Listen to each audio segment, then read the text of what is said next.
امام مہدی علیہ رضوان کے بارے میں امت میں دو کنسیپٹ ہیں، ایک اہل سنت والجماعت کا ہے اور ایک اہل تشیع کا ہے۔ اہل تشیع جسے امام مہدی کہتے ہیں وہ 11ویں امام کا بیٹا ہے، اور وہ یہ کہتے ہیں کہ امام غائب ہے، اس کی ماں جننی ہے اور باپ اس کا 11واں امام ہے،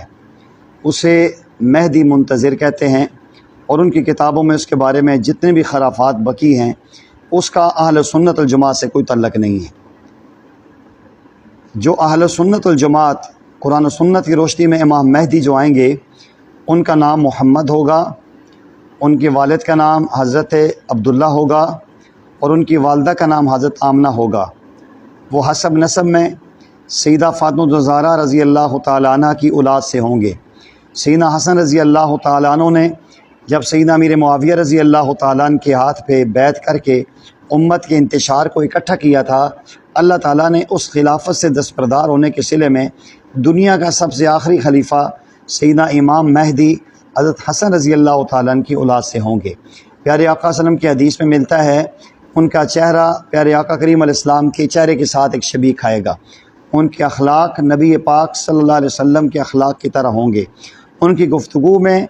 درمیان میں کبھی کبھی زبان میں لکنت آئے گی، اور جب زبان رکے گی تو گفتگو کے دوران اپنی دائیں ران میں وہ یہ ایسے ہاتھ مار کے ایسے گفتگو فرمائیں گے۔ امام مہدی عرب ہوں گے اور حسنی سید ہوں گے، اور ان کا آغاز ان کی ولادت تو مدینہ پاک میں ہوگی، لیکن ان کا ظہور 40 سال کی عمر میں حرم کعبہ میں ہوگا، اور اس سے پہلے کے حالات جو ہوں گے امت مسلمہ میں انتشار ہوگا، امت مسلمہ قیادت سے محروم ہوگی، مسلمانوں پر تمام دنیا کے یہود ٹوٹ پڑیں گے، اور اس میں یہ فلسطین، شام، عراق، یہ سارے مناظر وہی منظر پیش کر رہے ہیں۔ تو وہاں سے جب وہ تشریف لائیں گے مکہ پاک میں مقام ابراہیم پر خراسان کے علماء انہیں پہچانیں گے، اور جب ان کے پاس بات چیت ہو رہی ہوگی، ان کے ہاتھ پہ بیعت کریں گے